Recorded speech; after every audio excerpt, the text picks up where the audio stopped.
आकाशवाणी भोपाल से प्रस्तुत हैं प्रादेशिक समाचार।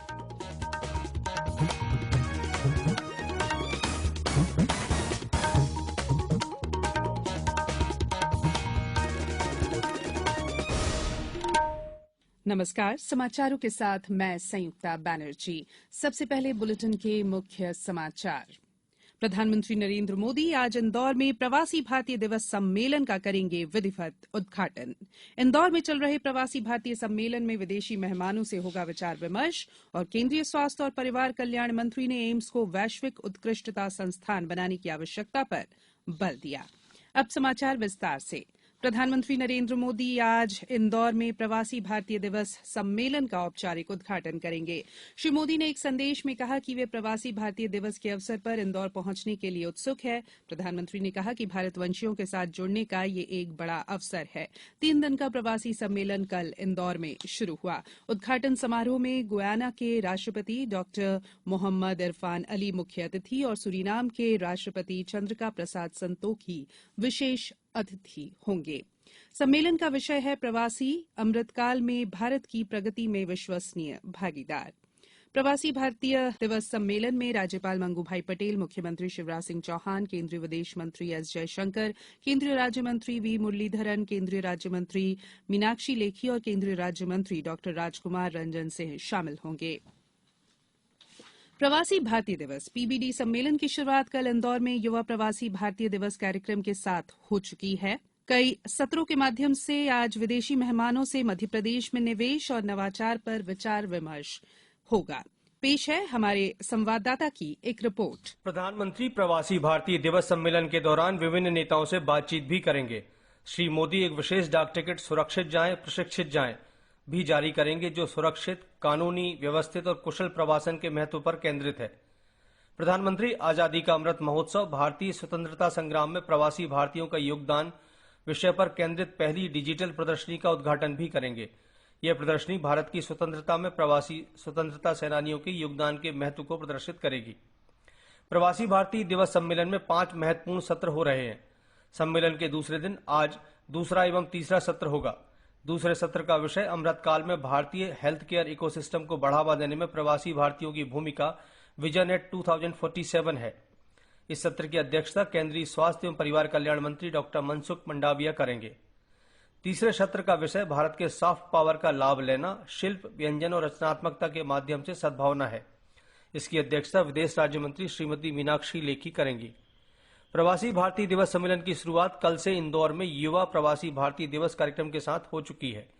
पहले दिन की मेजबानी केंद्रीय सूचना और प्रसारण, खेल और युवा मामलों के मंत्री अनुराग ठाकुर ने की थी। पूजा पी वर्धन के साथ संजीव शर्मा, आकाशवाणी समाचार, इंदौर। सूचना और प्रसारण तथा खेल और युवा मामलों के मंत्री अनुराग ठाकुर इंदौर में जैन सम्मेलन युवा प्रेस्टीज लीग में शामिल हुए। उन्होंने कहा कि जब सरकार के साथ सामाजिक और स्वयंसेवी संस्थाएं भी अपनी जिम्मेदारी निभाती है, तब परिणाम दोगुने होते हैं। देश के युवा प्रधानमंत्री नरेंद्र मोदी द्वारा दिए गए पंच प्रण को समझते हैं और देश की प्रगति में योगदान कर रहे हैं। श्री ठाकुर ने पद्मश्री से सम्मानित नेमिनाथ जैन को लाइफ टाइम अचीवमेंट अवार्ड प्रदान किया और जैन समुदाय के प्रतिभावान लोगों को सम्मानित किया। मुख्यमंत्री शिवराज सिंह चौहान से कल प्रवासी भारतीयों और उद्योगपतियों ने प्रवासी भारतीय दिवस के पहले दिन व्यक्तिगत भेंट और चर्चा की। मुख्यमंत्री ने कहा कि नवकरणीय ऊर्जा क्षेत्र में भी नवीन निवेश का स्वागत है। नवकरणीय ऊर्जा क्षेत्र को पर्याप्त बढ़ावा दिया गया है। प्रदेश में इस क्षेत्र में निरंतर कार्य किया जा रहा है।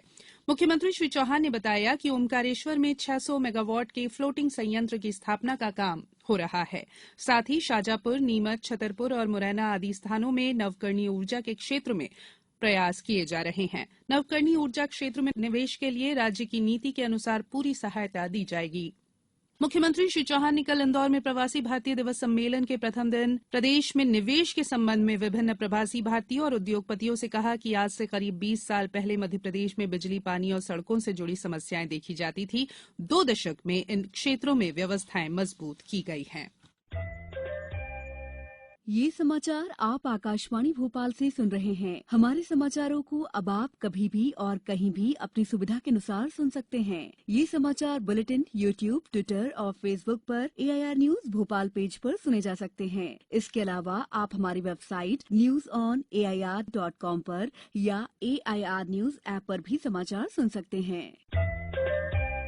ब्रेक के बाद बुलेटिन में एक बार फिर आप सभी का स्वागत है।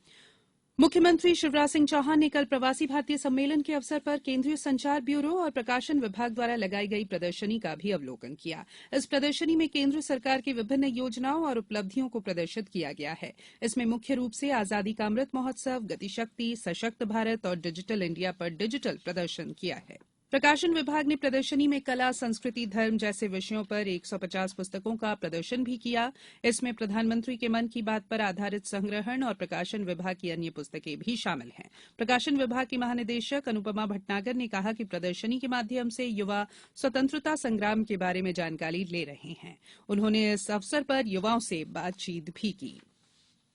केंद्रीय स्वास्थ्य और परिवार कल्याण मंत्री डॉक्टर मनसुख मांडविया ने अखिल भारतीय आयुर्विज्ञान संस्थान को वैश्विक उत्कृष्ट संस्थान बनाने की आवश्यकता पर बल दिया है। भुवनेश्वर स्थित एम्स में देश के सभी नए एम्स के केंद्रीय संस्थान निकाय CIB की छठी बैठक को संबोधित करते हुए उन्होंने कहा कि एम्स देश में त्रिस्तरीय स्वास्थ्य देखभाल के महत्वपूर्ण संस्थान हैं। दिल्ली से बाहर CIB की पहली बैठक में एम्स के प्रतिनिधियों, जाने माने विशेषज्ञों और विशेष आमंत्रित लोगों को संबोधित करते हुए डॉक्टर मांडविया ने इन संस्थानों में उच्च गुणवत्ता, क्लिनिकल देखभाल और चिकित्सा शिक्षा के मानकों को बनाए रखने पर जोर दिया। बैठक में अन्य लोगों के अलावा स्वास्थ्य और परिवार कल्याण राज्य मंत्री डॉक्टर भारती प्रवीण पंवार भी उपस्थित थी।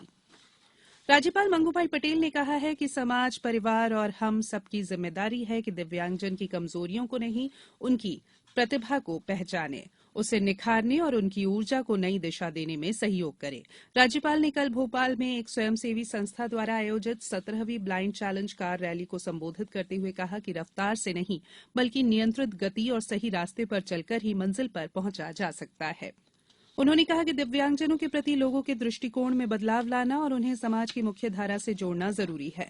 राज्यपाल ने समाज के नागरिकों से कहा कि जो भी काम करें उन्हें करते हुए अपने दिव्यांग भाई बहनों की समस्याओं को समझें और उनके प्रति संवेदनशीलता बढ़ाने में सहयोग करें। प्रवासी भारतीय दिवस में मुख्यमंत्री शिवराज सिंह चौहान ने कहा है कि भारत की प्रगति के लिए प्रवासी भारतीय विश्वसनीय भागीदार हैं। प्रवासी भारतीयों ने अपनी गतिशीलता, कड़ी मेहनत और व्यवहार से पूरी दुनिया में भारत का डंका बजाया है। श्री चौहान ने कल इंदौर में युवा प्रवासी भारतीय दिवस कार्यक्रम के उद्घाटन सत्र को संबोधित करते हुए कहा कि प्रधानमंत्री नरेंद्र मोदी के नेतृत्व में भारत ने स्वच्छता, make in India, digital India, skill India के क्षेत्र में गतिविधियों से विश्व में विशेष स्थान बनाया है। विदेश मंत्री डॉक्टर एस जयशंकर ने सम्मेलन को संबोधित करते हुए कहा कि विश्व में सर्वाधिक प्रवासी भारत के हैं और कोविड के कठिन काल में भारत ने वैक्सीन मैत्री और वंदे भारत मिशन से दुनिया में सद्भावना का विस्तार किया। अब कुछ समाचार संक्षेप में।